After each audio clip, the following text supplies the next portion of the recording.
Mr. President, Her Excellency, the Governor of the Commonwealth of Virginia. The members receive the Governor of the Commonwealth of Virginia.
Okay. Joint Assembly and guests, please be seated. As Speaker of the House of Delegates and President of the Joint Assembly, it is my pleasure to present to you Her Excellency, the Governor of the Commonwealth of Virginia, the Honorable Abigail Davis Spanberger.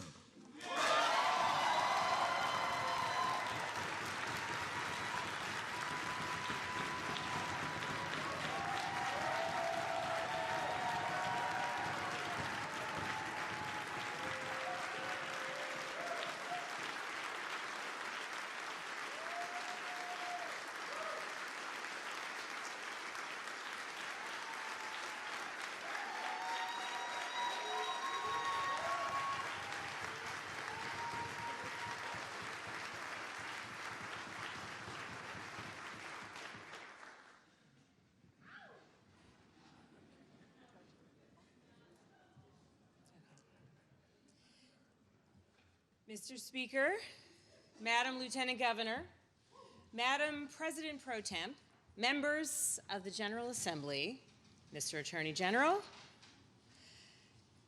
Justices of the Supreme Court, members of the Cabinet, our clerks, honored guests, and most importantly, our fellow Virginians. 2 days ago, we celebrated an inauguration, the peaceful transfer of power that has defined Virginia for 250 years. On Saturday afternoon, I spoke about the urgent need to unite for a common purpose. Amid a national moment too often defined by chaos, our fellow citizens are anxious about the future. And today, that work, the work of governing and providing stability, begins in earnest. Thank you for your time this afternoon. It is an honor to stand before you as the 75th governor. And with us today in the gallery is the first gentleman.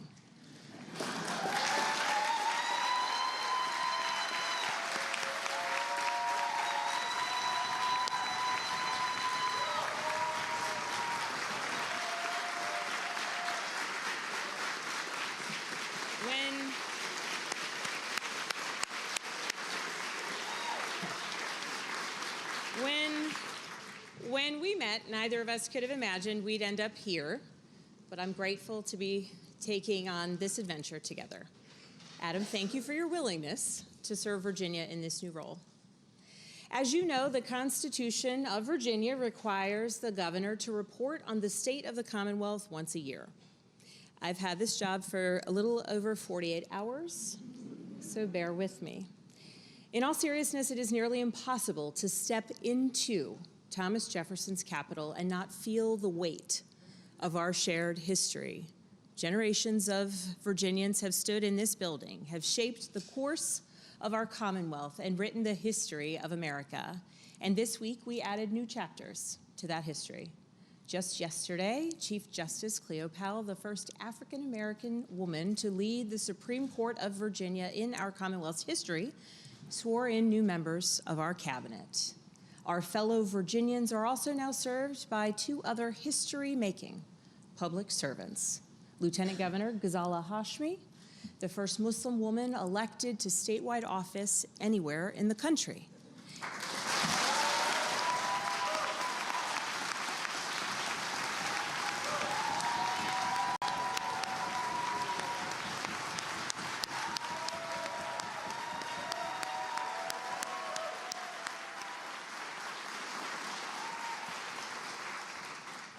As well as Virginia's first elected African-American Attorney General, Jay Jones.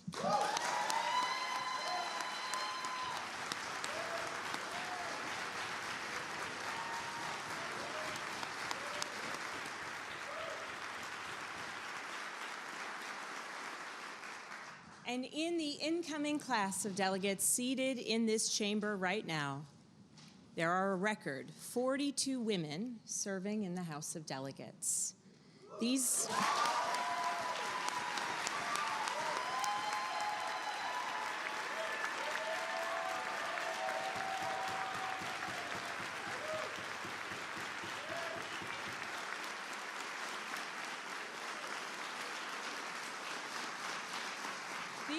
These milestones belong to all Virginians, no matter our political affiliation. They are proof that our representative democracy is exactly that, is becoming truly representative.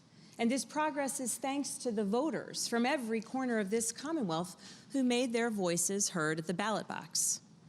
And the voters sent us here, each and every one of us, and we must never forget that as we embark on the hard work that we have ahead of us.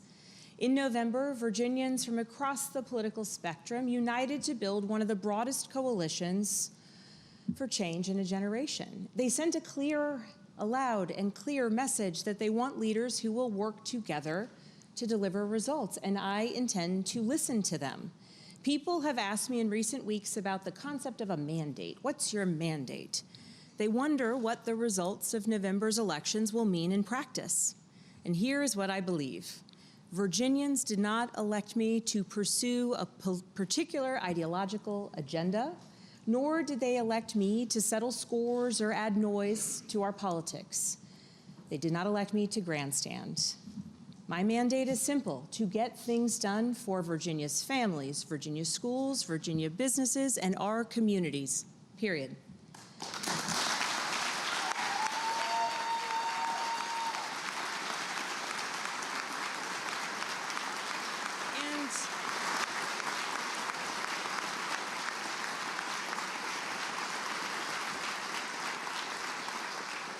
And if I've learned anything from my previous time in elected office, it's that Virginians want a government that works. They want elected leaders who show up, who listen, who work to make their lives a little easier. They want us to address the challenges that are keeping them up at night. That is what I pledge to do for the next 4 years, and I ask all of you in both parties to join me in that endeavor. To the members of the General Assembly, I know what it means to represent your neighbors, to take on the burdens of public scrutiny, to give up time with your family in service to your community. It is no small thing. And whatever differences we may have in the days ahead, I respect the service of each and every one of you, the service that you have chosen to give. And this administration is committed to being your partner moving forward. When we work together, Virginia will succeed. It is as simple as that. So let me say this very directly. My door is open to every member of this body, Democrat or Republican. I have always believed that no person and no party has a monopoly on good ideas. That's why I've built an administration that reflects that belief, a cabinet of talented, experienced leaders ready to work alongside all of us. They are public servants, and I am grateful to them, the entire cabinet and our staff, that they have answered the call to serve in this capacity at this time. And to the career public servants serving across our Commonwealth, across state departments and state agencies, thank you for everything you do. Please understand that I want you and expect you to do your very best work. And I want you to have the right tools and feel supported as you do it. I want you to know that I am grateful for the expertise and the commitment that you bring to serving the citizens of Virginia.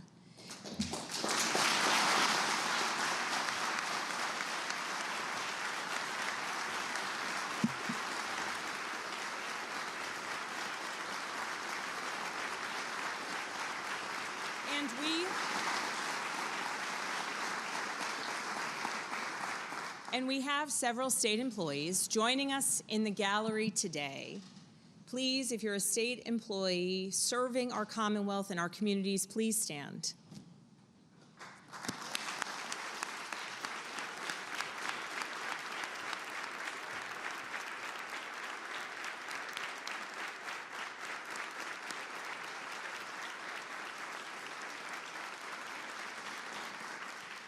Thank you for your continued service, for the expertise that you bring to your work in our state agencies and departments.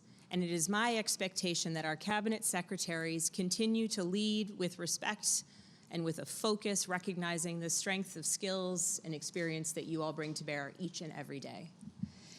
During my time in Congress, I was ranked as the most bipartisan member from Virginia. I may have mentioned that one or two times along the campaign trail. And my administration intends to govern the same way, to work together to deliver for the people of Virginia. And we must do that in order to tackle the most pressing challenges facing our neighbors today, the high cost of living. I want to take a moment to focus on this, because when we talk about affordability, it's important to be clear about what we mean and why it matters. Over the past 2 years, I've traveled to every corner of the Commonwealth. I've met seniors in Southwest struggling to afford their prescription medications, parents in Hampton Roads worried about the rising energy bills, young people in Northern Virginia who want to stay and build their lives here in the Commonwealth, but can't find housing that they can afford. Now, I know there are some who want to dismiss these concerns, some who look at Wall Street and say the economy's doing just fine. Some who simply want struggling families to just be patient. Relief is right around the corner. It's going to get a little bit better. Just wait a little bit longer. There are some who have even called affordability a hoax or a con job. And I would invite them to come to Virginia and engage with the families and the business leaders that I have met and that I know you all know, because the facts tell a different story. More than 70% of Virginians say they can't find housing that they can reasonably afford to rent or buy. Nearly half of college students who graduate from Virginia universities leave our Commonwealth within 5 years. That's above the national average. Prescription drug costs have risen. Energy bills are high. The challenges are real, and my fellow Virginians, this is not a hoax. This is real life. And we cannot be honest. If we cannot be honest about a problem, it will be impossible for us to find solutions to it. The truth is that prices have been rising for years, but the economic uncertainty and the instability coming out of Washington over the past 12 months, particularly for Virginia, have made things undeniably worse, and families are paying the price. So what can we do right here in Richmond to make Virginia more affordable? As governor, I cannot wave a magic wand to make prices drop overnight. Believe me, I wish that I could. But there are tangible steps that we can take right now on a state level to make good on our pledge to Virginia families. On Saturday, some of my very first executive actions as governor reflected this mission. 2 days ago, I ordered all of my cabinet secretaries and all executive branch agencies to identify where they can reduce costs for Virginians, whether that's immediate fixes or longer-term budgetary, regulatory, or policy changes. They must submit these reports within 90 days because we cannot afford to wait. I look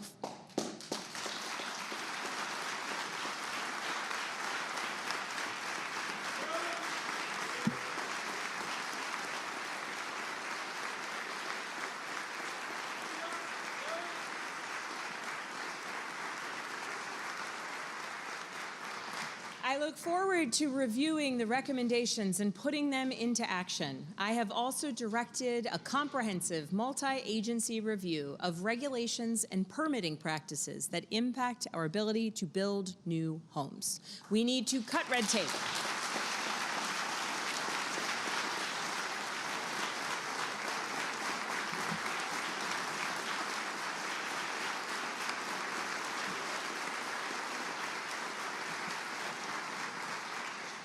We need to cut red tape, eliminate burdensome requirements, and streamline approvals. We need to get ready to build more housing, and that's why I am establishing a commission on unlocking housing production.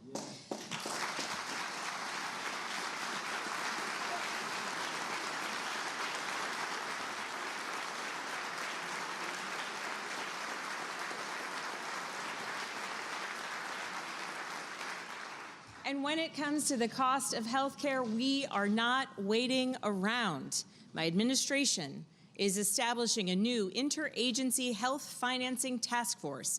We need to make sure we're spending our health care dollars effectively. We need to strengthen our health care infrastructure, and we need to identify where federal cuts will hurt Virginia the most. This task force will be entrusted with finding these answers, and it will get to work immediately. But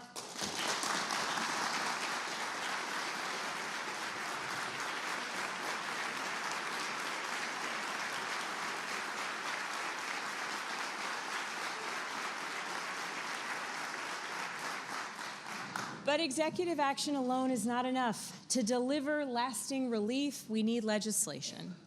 And that's why today I am asking the General Assembly to join me in passing our Affordable Virginia agenda, a legislative package designed to be a first step towards lowering costs for Virginia families in 3 critical areas: healthcare, housing, and energy. And I want to thank the majority leadership here today for partnering with me on unveiling these proposals. But they are not hyper-partisan proposals. They are common sense solutions. And I believe they deserve support from every member of this body, Democrats and Republicans. So let me walk through what we're proposing. First, on healthcare. No Virginian should have to choose between filling a prescription and paying for groceries. But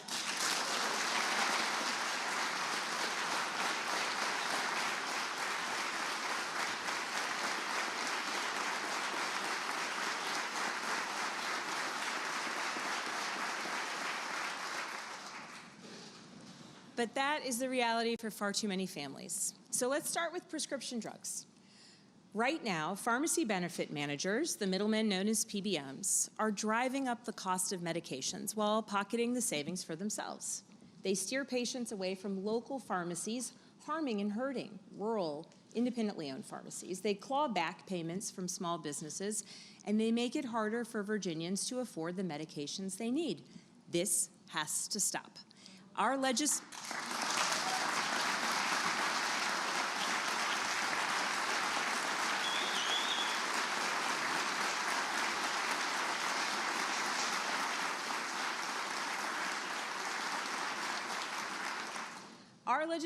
will require that rebates go back to patients, not corporate middlemen. And this will protect independent pharmacies from predatory practices. Next, the Affordable Care Act marketplace. At the start of this month, we watched as leaders in Washington sat on their hands and allowed premiums to skyrocket. Virginia families simply cannot afford to wait for Congress to act, so we are going to act first.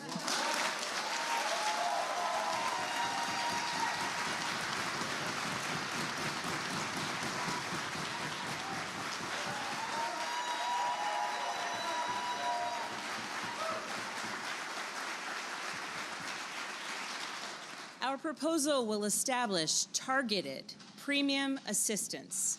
That way we can keep coverage more affordable for Virginians who are at most at risk of losing it, and also benefit all Virginians who buy their insurance. And finally, we need to invest in our healthcare workforce. You cannot see a doctor if there is no doctor to see. And too many communities across Virginia, particularly in rural areas, are facing critical shortages of healthcare providers. Our legislation will, thank you. Our legislation will strengthen incentive programs to recruit and retain providers where they are needed most, so that every Virginian can access quality, affordable care close to home.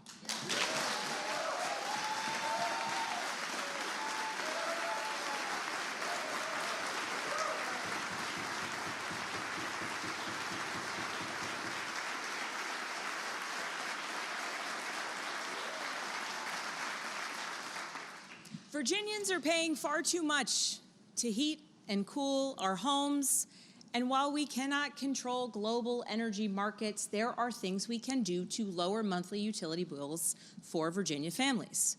We are going to expand energy storage across the Commonwealth.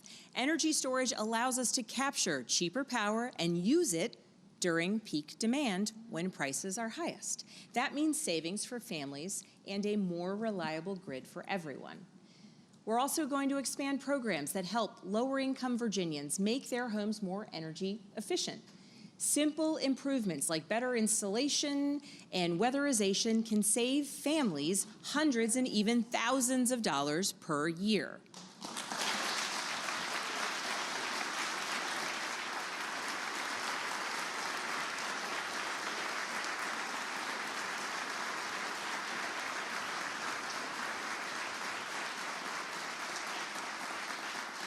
And Virginia needs to be more energy independent. That means solar, nuclear, and yes, despite what Washington might have one think, it also means offshore wind.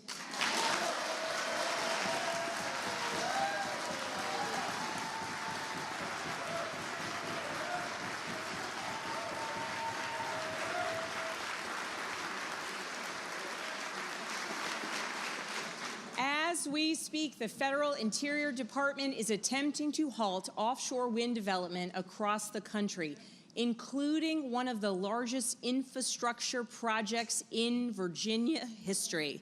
This is an attack not just on our energy, but on private business.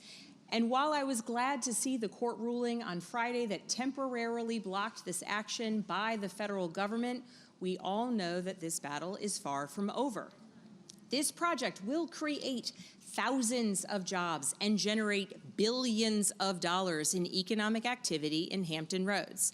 And as governor, I will do everything in my power to make sure that it continues to move forward.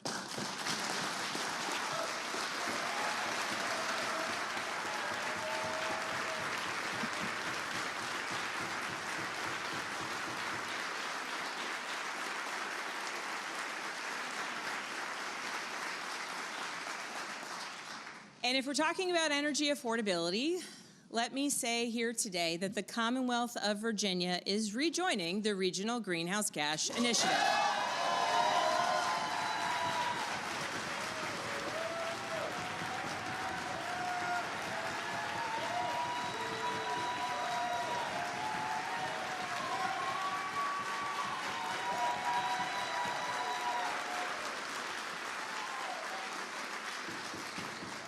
This is about cost savings.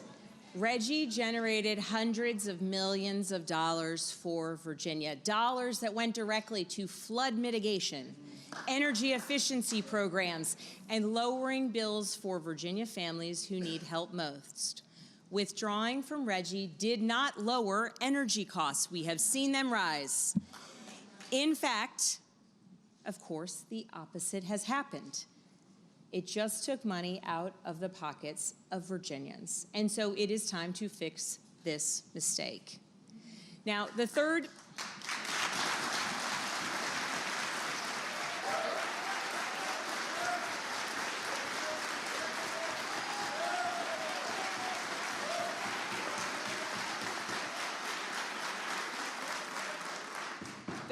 issue in our Affordable Virginia agenda is housing. And this issue is so personal for so many Virginians. Young people who grew up here and want to stay here but cannot find an apartment they can afford. Families who have saved for years but still cannot compete in the housing market. Seniors on fixed incomes watching their rent climb higher every year or unable to downsize because they can't buy something else. We have a housing shortage in Virginia, and until we address it, prices will keep rising.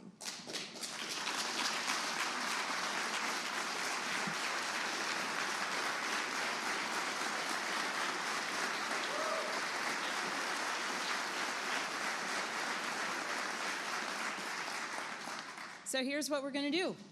First, we are going to protect renters. Right now, Virginia law gives tenants just 5 days to respond after a landlord files to terminate their lease. 5 days.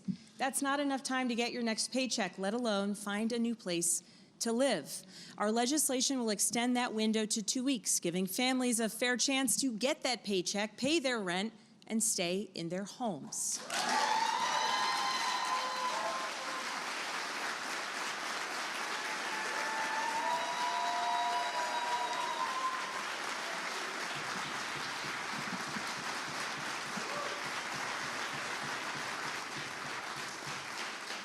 Secondly, we are going to give communities more tools to build affordable housing. Not every solution works in every locality. What works in Arlington probably wouldn't work in Accomack. Our proposal will empower local governments to adopt affordable housing programs that fit their needs, because the people closest to the problem are often best positioned to solve it. And third, we're going to make it easier to finance the construction of housing that Virginia families can actually afford. Our proposal creates a revolving loan fund to support mixed income developments so that builders have the resources that they need to create homes for working families, not just luxury units.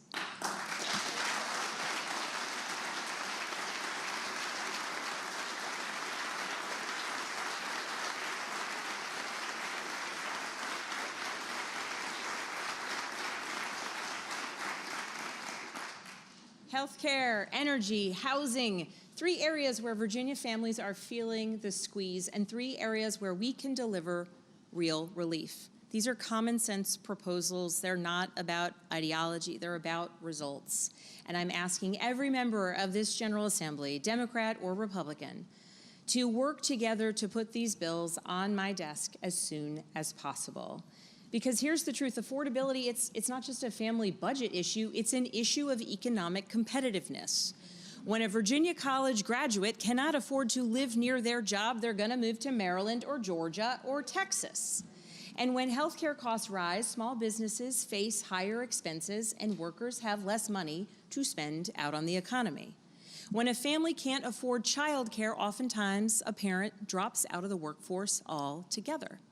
If we fail to act on affordability, we risk slower economic growth, lower tax revenue, and declining productivity, consequences that would disadvantage Virginia for decades to come. So make no mistake about it, we are competing against 49 other states for the best talent in the United States of America and the businesses that follow that talent. If we do not act, we will lose out in that competition.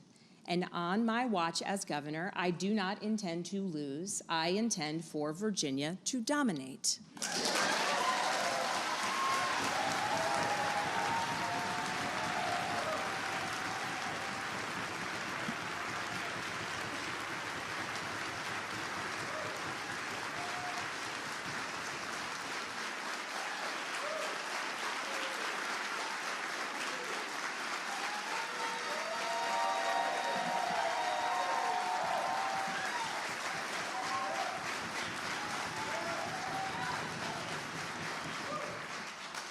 But we have some work to do. We have some work to do. Recent data indicate that in 2025, Virginia saw more people leave the state than move in. And a few months ago, Virginia lost its #1 spot in CNBC's annual top state for business rankings.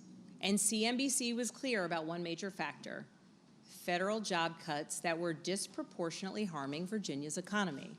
The chaos coming out of Washington, it's not just bad policy, it's doing real damage to Virginia families and to Virginia businesses.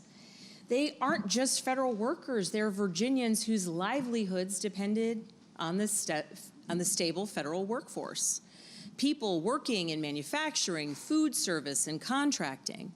Our economy is also still recovering from the longest federal government shutdown in history, a time when so many of our fellow Virginians were anxious about the possibility of more mass firings and the threat of withheld paychecks. On day one, I ordered the creation of Virginia's Economic Resiliency Task Force, which will coordinate our statewide response to federal funding cuts, lost research dollars, tariffs, the ongoing impact of DOGE, and more.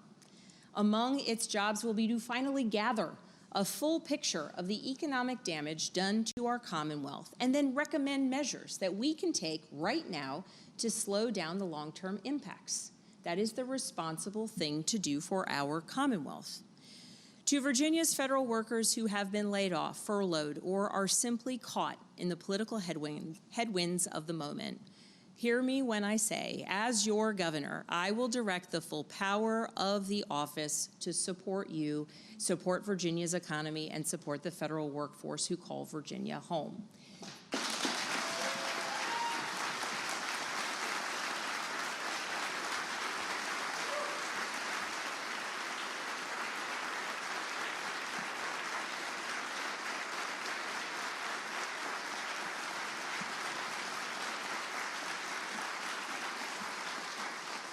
That's why our Economic Resiliency Task Force will also focus on expanding job placement and public-private partnerships for displaced federal workers and contractors. They're real people facing real challenges, and if some leaders in Washington won't fight for them, leaders in Richmond must.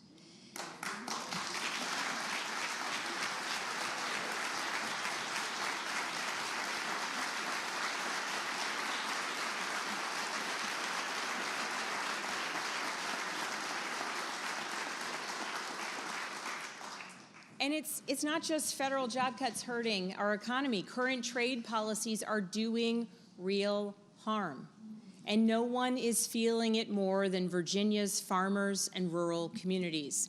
Agriculture is Virginia's largest private industry. Our farmers feed our families, steward our land, and anchor communities across Virginia. They deserve a government that fights for them, not one that makes their lives harder with unpredictable tariffs and chaotic trade wars, driving up input costs and eliminating entire markets for their products. Cargo traffic at the Port of Virginia is already down 9%. That tells a story of broader struggles for our farmers trying to get their products to market, for our forestry industry, for businesses large and small across the Commonwealth. With that, I have directed our Secretary of Commerce and Trade, Carrie Chenery, and our Secretary of Agriculture and Forestry, Katie Frazier, to work together in a coordinated effort to help Virginia's farmers and producers expand their reach domestically and internationally.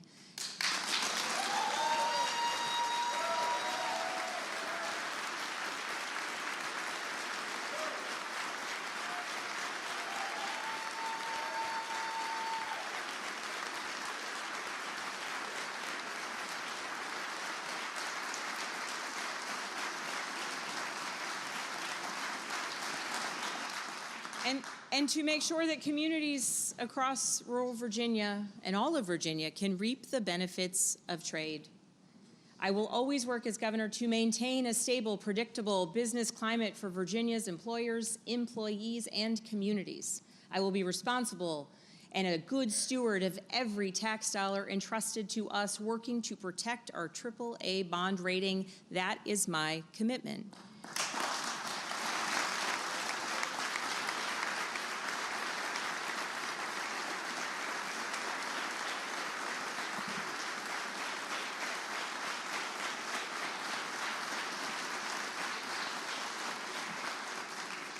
CNBC has done their national rankings 18 times, and Virginia has been in the top 11 of those times, under governors from both parties. When we get the fundamentals right, Virginia wins. Our job now is to put ourselves in a position to reclaim the top spot and to stay there.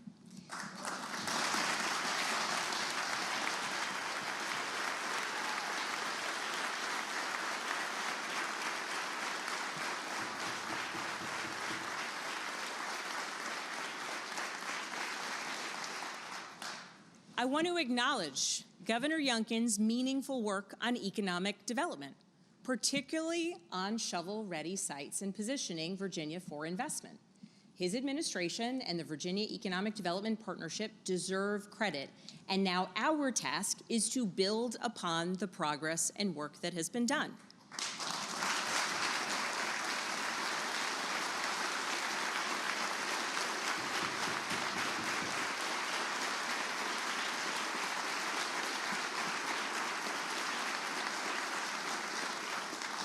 That means investing in our workforce. It means expanding apprenticeship and paid internship programs. It means strengthening programs like G3 and Fast Forward that help Virginians earn credentials in high-demand fields.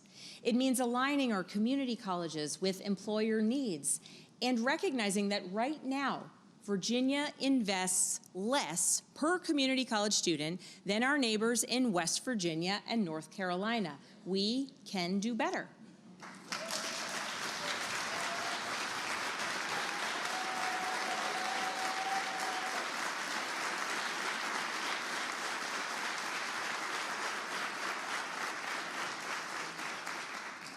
And it means supporting our veterans as they transition to civilian careers. We have an unmatched tradition of military service here in Virginia. We are home to more than 700,000 veterans, many in the room here today. And we are home to some of the most important military installations in the world. The patriotic individuals who currently serve or who have previously served have demonstrated leadership, discipline, and a commitment to mission that any employer would want within their workforce.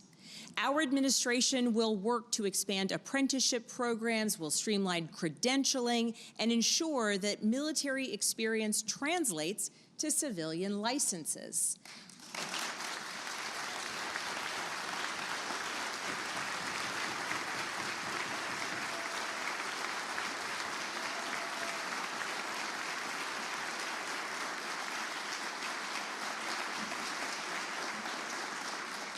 We will work to connect veterans with employers who both understand their skill set and who truly understand their value.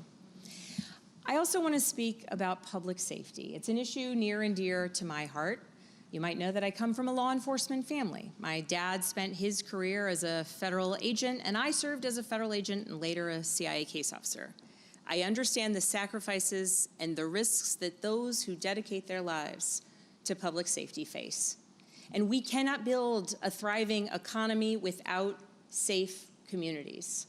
But frankly, too many of our law enforcement officers, firefighters, first responders are being priced out of the very communities that they protect and serve.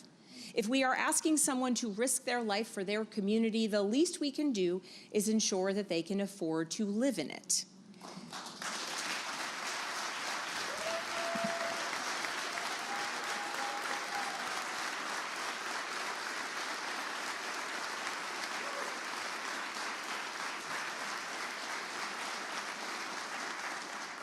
My administration will support public servants with investments in recruitment, retention, training, and the mental health resources that they deserve.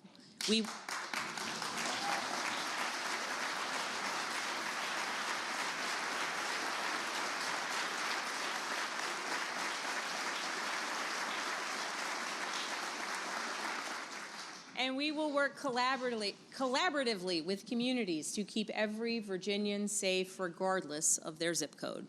Public safety, workforce development, lowering costs in housing, healthcare, and energy, these are the building blocks of a thriving economy.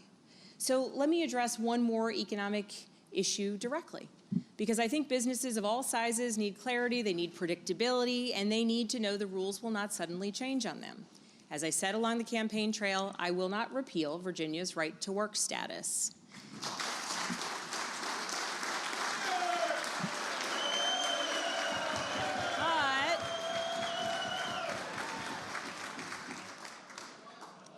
But, my friends, I want to be really direct about something. Being pro-business and being pro-worker are not mutually exclusive.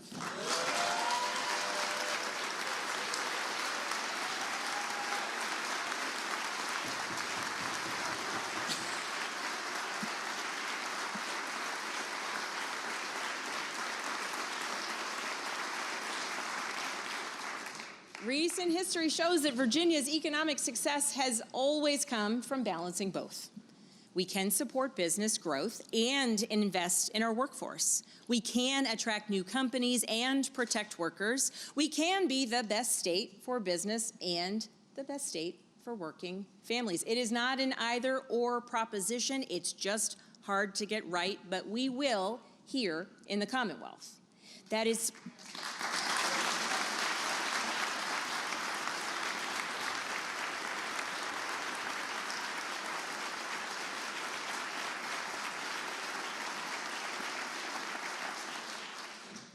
why we will create a statewide paid family and medical leave program.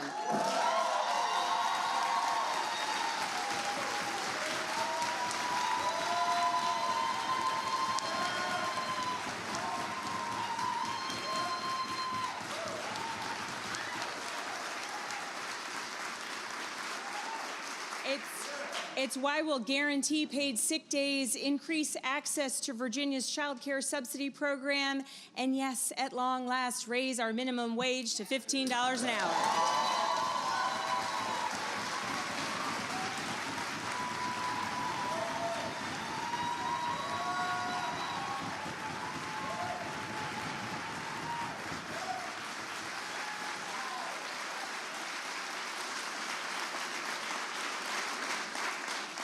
If you work full-time in Virginia, you should be able to afford to live in Virginia. We can do all of this. We can balance these forces. We've done it before. We can do it again. And if we do, Virginia will be the best state for talent in America.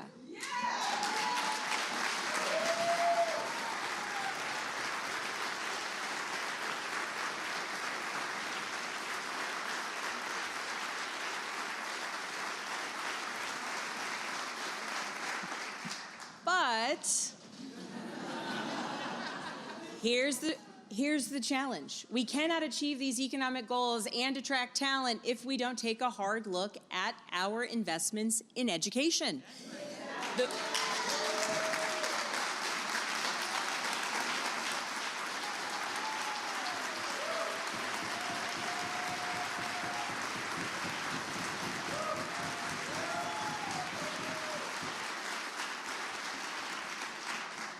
The workforce of tomorrow is sitting in our classrooms today. I am the proud product of Virginia Public Schools. My husband Adam and I are the parents of 3 daughters in Virginia Public Schools. We believe deeply in public education. And as governor, I will work every day to make sure our schools are the best in the United States of America.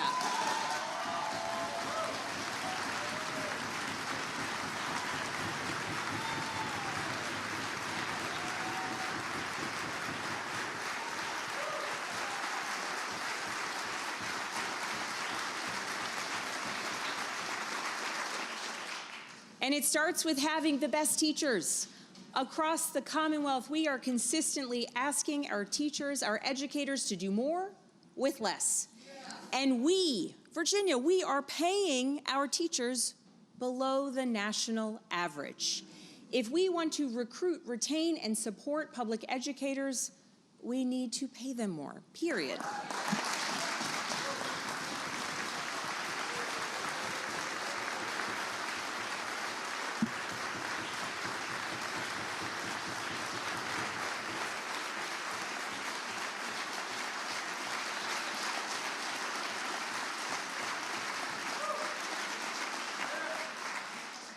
We also need to focus on getting back to the basics in the classroom. Last year, Virginia students ranked 51st in the nation for math recovery, dead last behind every other state and the District of Columbia. That is completely unacceptable. Immediately after becoming governor, I signed an executive order to promote academic excellence.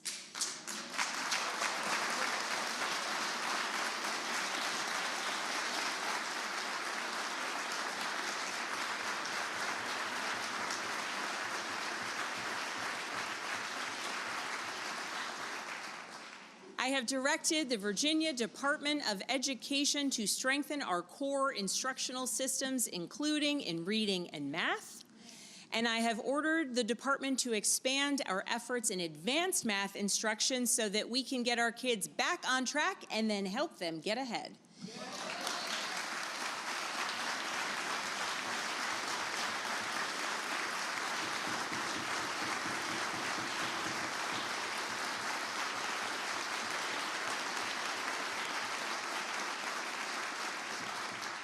And the only way we're going to improve student performance is if parents and educators are partners, working together to help students succeed.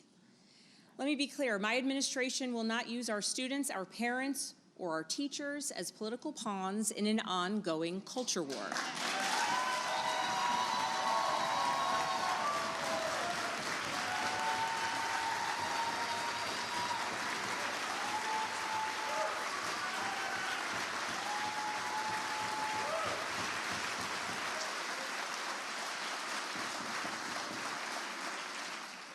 Working together to achieve better educational outcomes has always been a two-way street.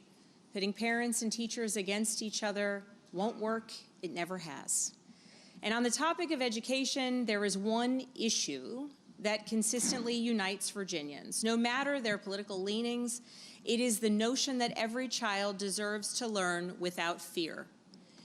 Gun violence is the #1 cause of death for children and teens in the United States of America. The #1 cause of death for our children.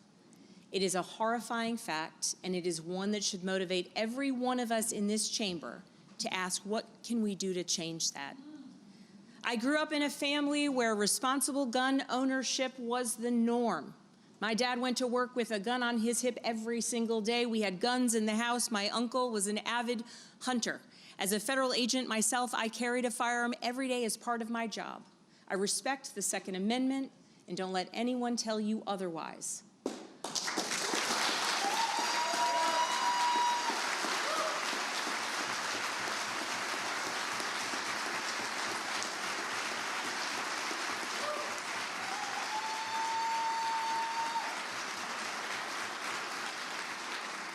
I also know that we can take common sense steps to keep our families, our communities, our kids, and law enforcement safe.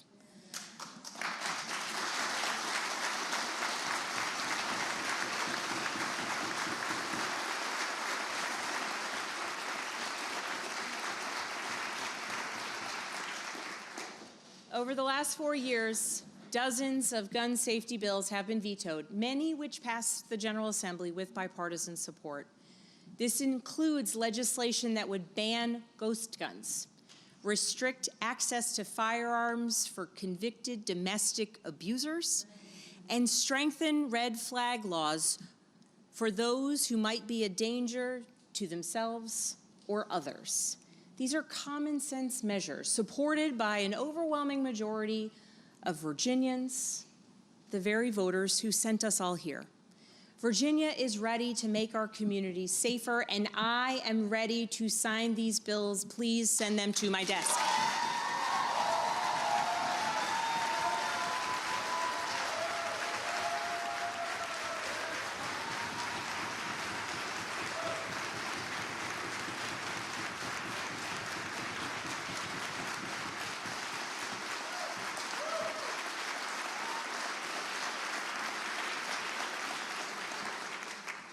And finally, a word on higher education. Virginia has some of the finest colleges and universities in the world.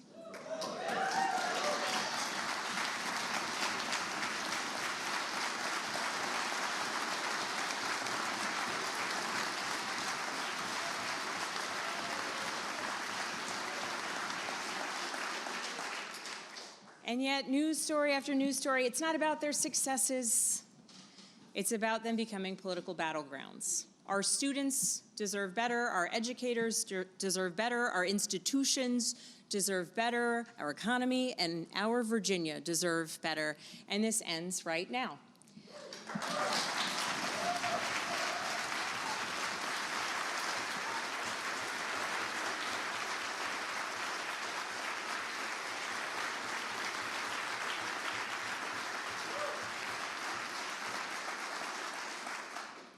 Through executive order, I have directed the Department of Education under the leadership of Secretary of Education, Dr. Jeffrey Smith,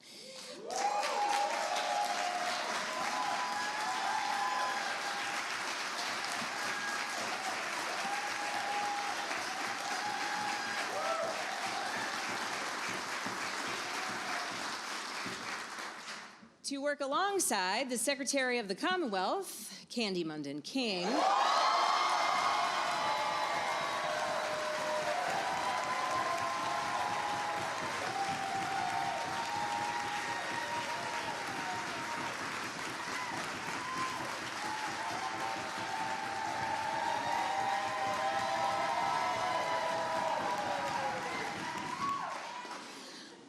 I've asked them to review and evaluate the process for appointments to our higher education boards of visitors. And I will work with this General Assembly to pursue reforms that prevent any future governor, Democrat or Republican, from imposing an ideological agenda on our universities.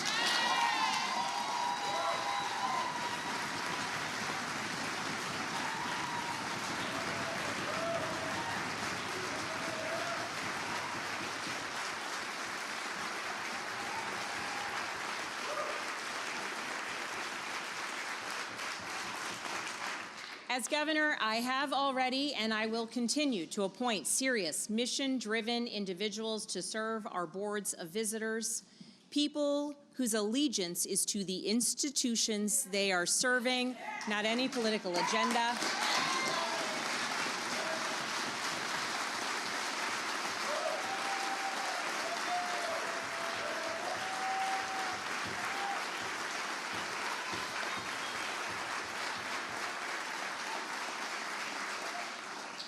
On Saturday, I was proud to fill vacancies on the boards of UVA, VMI, and George Mason, and now I entrust those individuals to do right by the universities they are going to serve and the Commonwealth of Virginia. And I welcome anyone in the room. If you have additional suggestions for folks to be appointed to boards, I will redirect you to Secretary of the Commonwealth, Candy Munden King.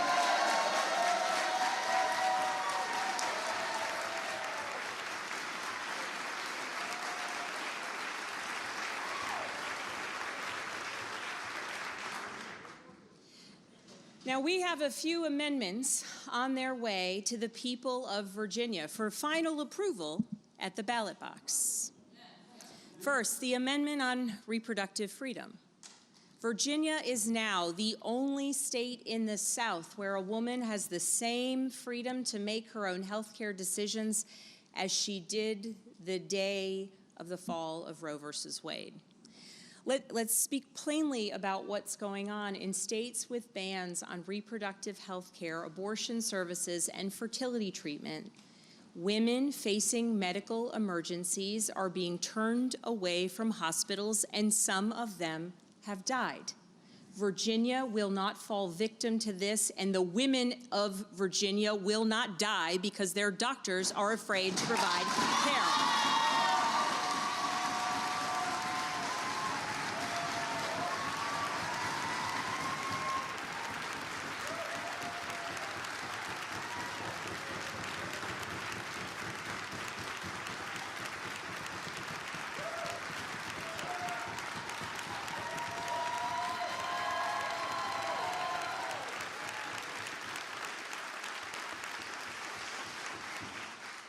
I trust Virginia women, I trust Virginia families, I trust Virginia doctors, and politicians should not dictate decisions for doctors and their patients.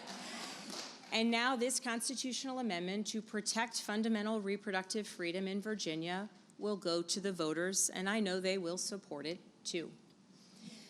Next, we have an amendment on marriage equality. Marriage equality has been the law of the land in the United States of America for over a decade.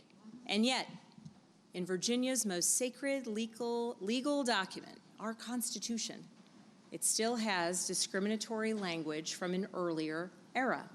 It is time to remove it.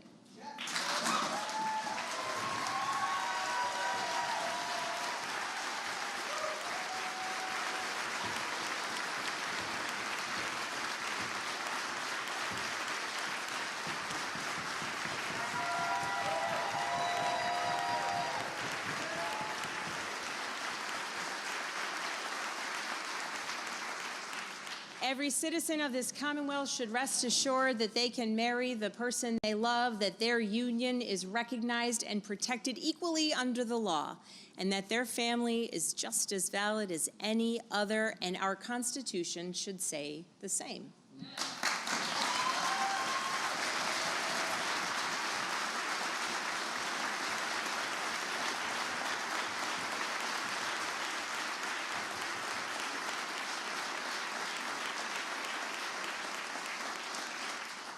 And we have an amendment on the restoration of voting rights. Virginia is one of only 2 states that permanently strip voting rights from citizens for certain convictions, leaving the restoration of rights entirely to the discretion of one person, the governor. It's a shameful relic of our Jim Crow past, and it is time to change it.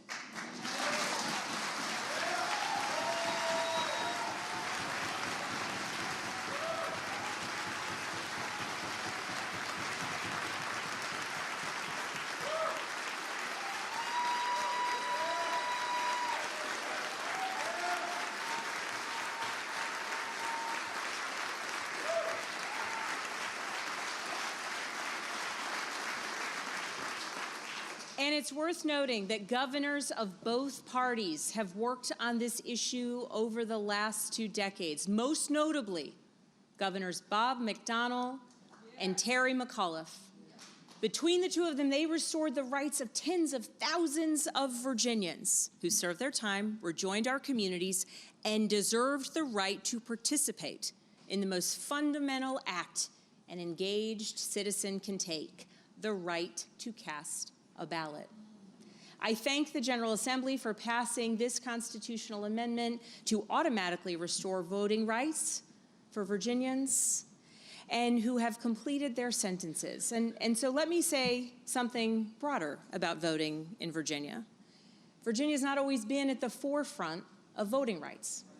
Our history includes poll taxes, literacy tests, and deliberate efforts to keep citizens from the ballot box.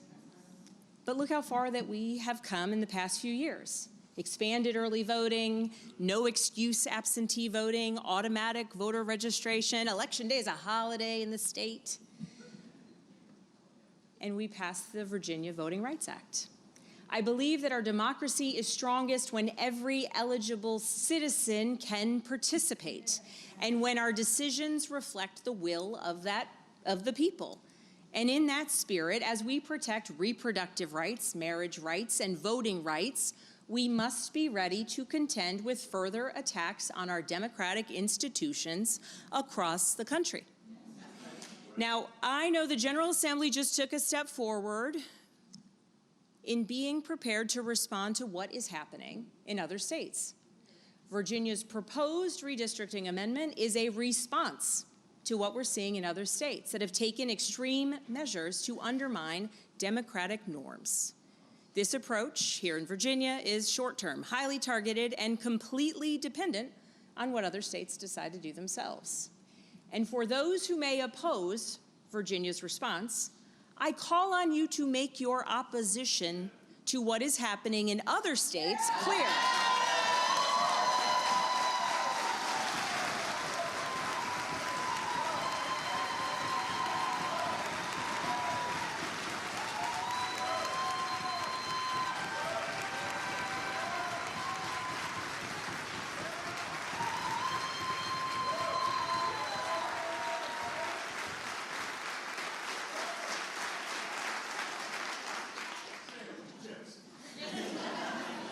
Make no mistake, Virginia will be responsive and targeted, and only with the will of the people. And I trust the voters to get this one right. As you all know, trust is the most important currency that we have in public life. And on that topic, I'd like to say a word about how I intend to work with the federal government over the next 4 years. I believe the governor of Virginia and the President of the United States should have a productive relationship built on mutual trust. We are neighbors, after all. And let me say here today that where there are shared priorities, I will actively seek and be ready for partnership. I want Virginia to lead the way. But I also have a responsibility to the 8.8 million people who call Virginia home. So when federal actions attack and threaten Virginia jobs, I will not hesitate to push back. When federal chaos creates uncertainty for Virginia families, I will work to provide stability. When Washington fails to lead with dignity and respect and follow the rule of law, Virginia will. Above all else, my job as governor is to provide what the federal government too often has not: predictability, steadiness, and an unrelenting focus on the people we serve.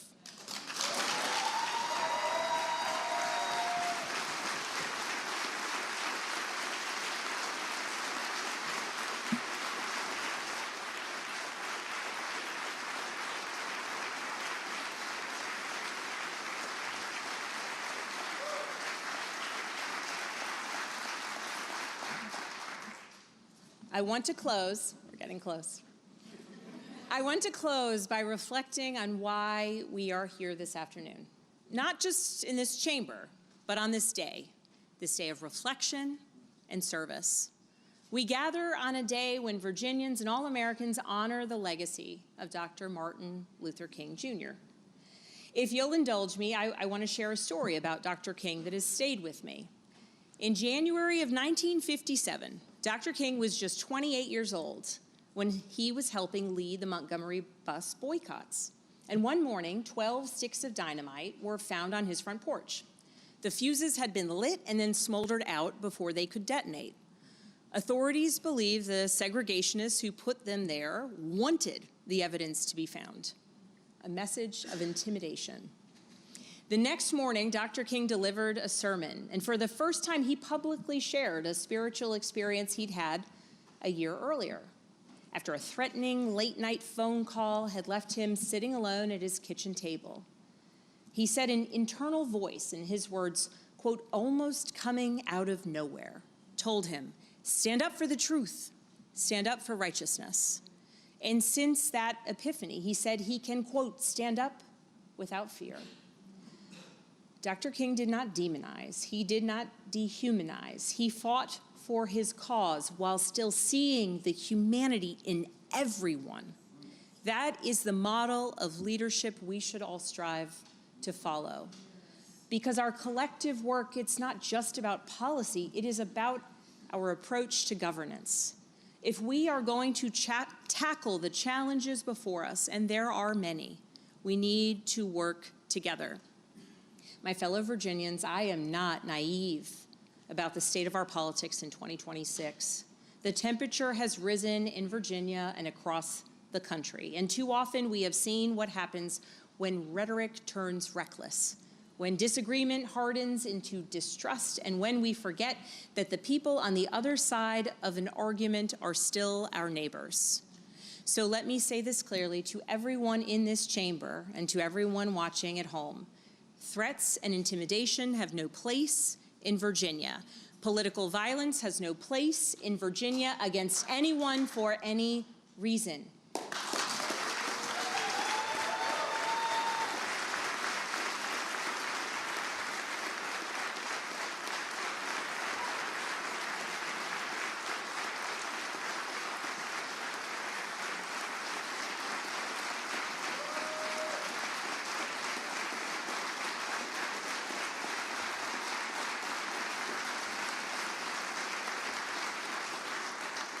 Dehumanization, harassment, and the politics of cruelty have no place in our Commonwealth. We can disagree, and we will disagree. That is the nature of democracy. But disagreement need not mean contempt. And Virginia can model something different for the rest of the nation. Not by pretending that our disagreements do not exist, but by proving that they can be navigated with seriousness, with respect, and with good faith. Before anything else, we are Virginians, and we can be an example for the rest of the country and the rest of the world. So in that spirit, let me answer the question that I was asked to address today. What is the state of our Commonwealth? I believe that the state of our Commonwealth depends on whether we show up for each other, not just in this chamber, but in our neighborhoods, our schools, our places of worship, and our communities. It depends on whether we endeavor to find common cause and whether we put the communities we serve ahead of the politics that divide us. If we put Virginia first, then I can say with confidence that the state of our Commonwealth is and will be stronger, more prosperous, and more united than ever before. But there is work ahead.